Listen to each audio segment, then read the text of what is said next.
Okay, how did you go? Here are the solutions to those programs. We'll start with bug.c. Here is bug.c rewritten such that it is now bug-free. I guess it should be renamed bug-free.c. Firstly, there was a close comment here, and it obviously needed to be moved down here. Next, we forgot the line #includes_stdio.h. Next, this line was wrong because it had a colon on the end. Next, there was a single equals sign here instead of a double equals sign.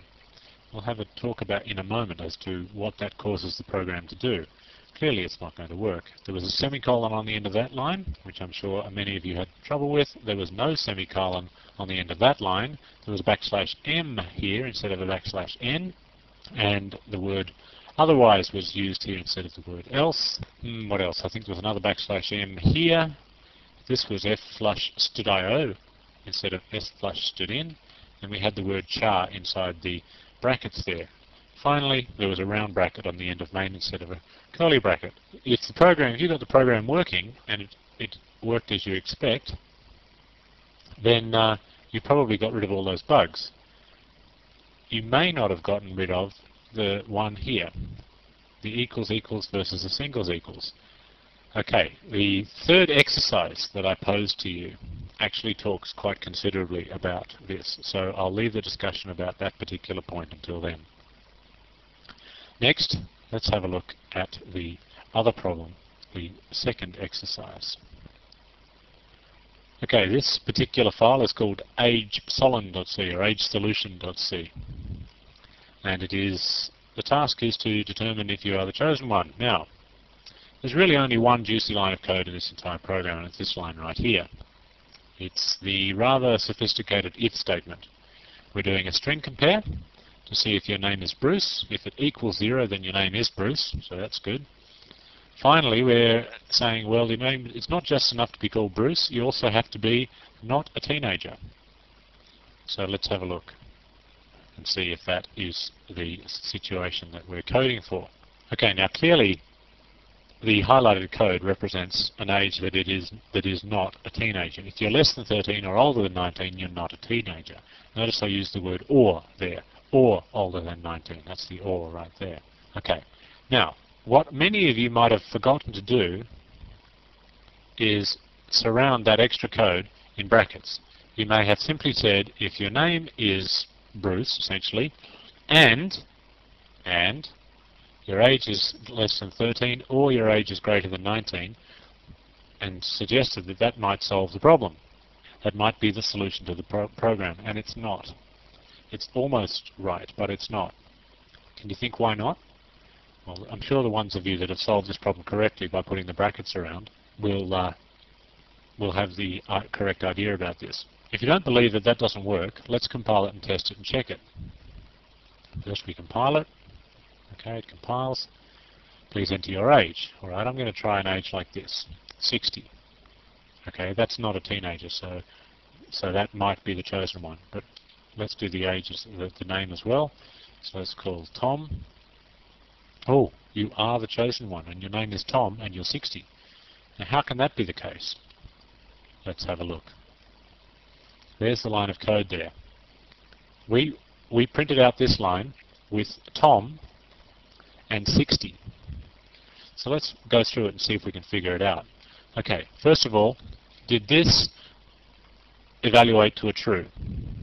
No, it didn't. It evaluated to a false because it was Tom. Strucump would have not returned 0, it would have returned probably a positive number, and so that would have been false. Okay, so that's false, and then we say, and age is less than 13. That's the next bit, and age is less than 13. So is age less than 13? Well, we entered 60, so that's clearly false as well. So we've got a false, excuse me, I'll do that again. We've got a false here, and we've got a false here, and we're ANDing them together. And a false and a false is going to give us a false. So all of that is going to be false. We say, all right, if that is true, or this is true. Now, is this true? Yes, this is true. Age is greater than 19. Age, in fact, was 60. So that's true. So if this is false, this bit, and this is true, this bit. So a false or a true is a true. Can you do that in your head? Let's have a think about it. For those people that don't get a false or true is true, think about it like this. We've got an and surrounding these two. The whole expression of this will evaluate to true if this is true and this is true. That's an and, remember? So the whole thing will be true if this is true, if this first bit is true and the second bit is true. That's the definition of an and. Ors are slightly different. This whole expression will be true if that is true or that is true. If either one of them is true, then the whole thing will be true. And is slightly different. And says if they're both true, then the and is true. So an or is like an either. If either is true, then the whole thing's true.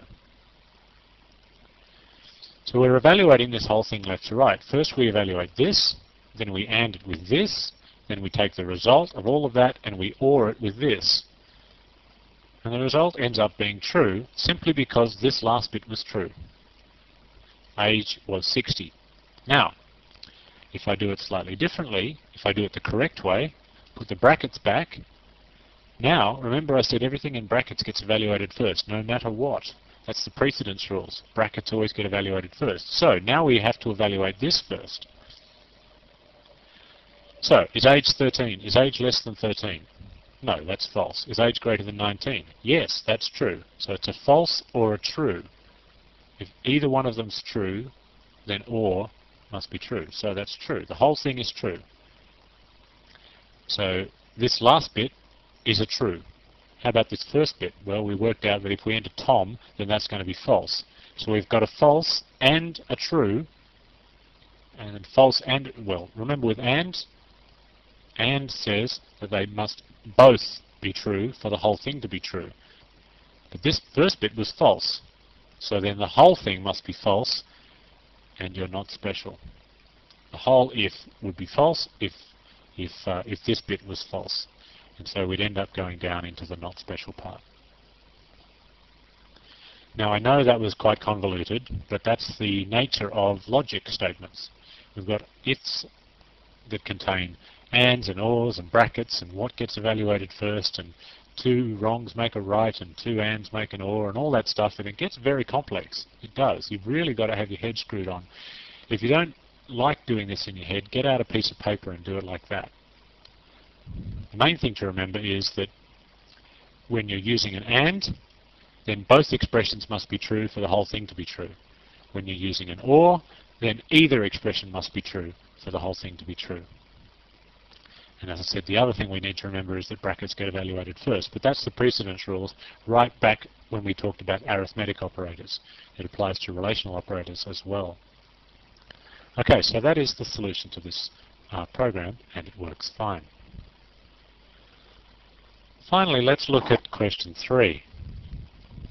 Remember that this was the code fragment that I showed you in question 3, and I wanted to try and figure out what was going on here. Remember I said x was equal to 5. So if x equals 5, what does this do? I think that was the question. Okay, well let's try and find out. X is definitely 5. Let's run the code and see what happens. Compile, no errors, run. X is 1. How can x be 1 when x is quite clearly 5? We're testing to see if x is 1, and it shouldn't be, should it? Well, x is 5, so 5 does not equal 1, so we should never go into this printf. Now, some of you will have spotted what's going on here. We've got a single equal sign. If we replace it with a double equal sign, compile the program, test it, then we don't get that line x equals 1. In fact, we get no output whatsoever, so the program is now working. So that was the only bug in that particular program. The question is, what did it do? If we put it back like that, what actually is going on here? Well, here's the question. Here's the answer, sorry. This little bit of code here, x equals 1, is not a comparison. If you use a single equal sign rather than the double equal sign, it is not a comparison. It is an assignment statement.